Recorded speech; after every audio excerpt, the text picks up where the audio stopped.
Hey guys, today I'm going to give you a brief overview of what variables in a scientific experiment look like and how do we make sure that our experiment stays and maintains fairness.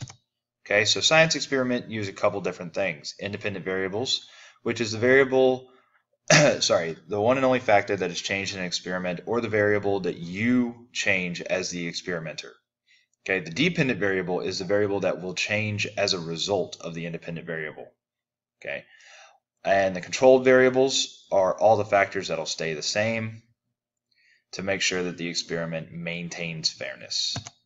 Okay, so I'm only going to go through a couple of these experiments with you as we went through a lot of them in class.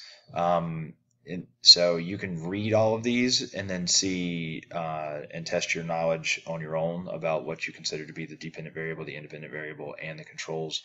But we'll go through a few examples here. I just won't go through all of them.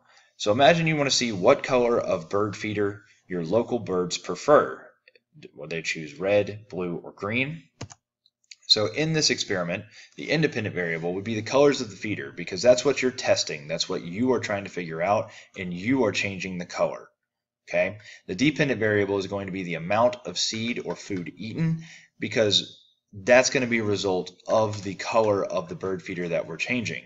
And the controls in this experiment are everything else that has to be kept the same. For example, the location of the feeder, the kind of feeder that's used, and putting the feeders out at the same time every day. Because if those factors were to change, it would affect the results of your experiment.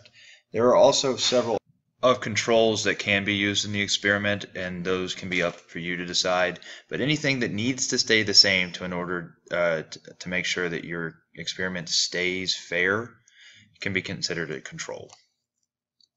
So here you can see it again. And if everything except the independent variable is held constant, remember the dependent variable will change as a result of the independent, we can say that the experiment is fair. So in this experiment, can we say the experiment is fair?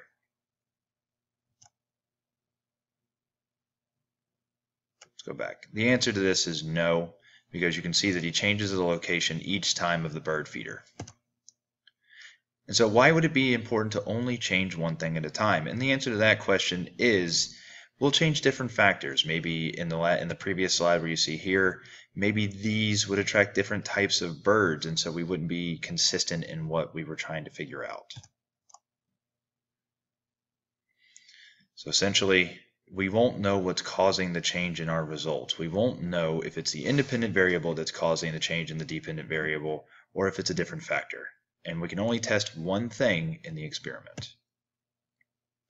So here we can see a couple of other examples. I'll just move through these. You can see the independent or the variables listed here. Another experiment, and the answers here.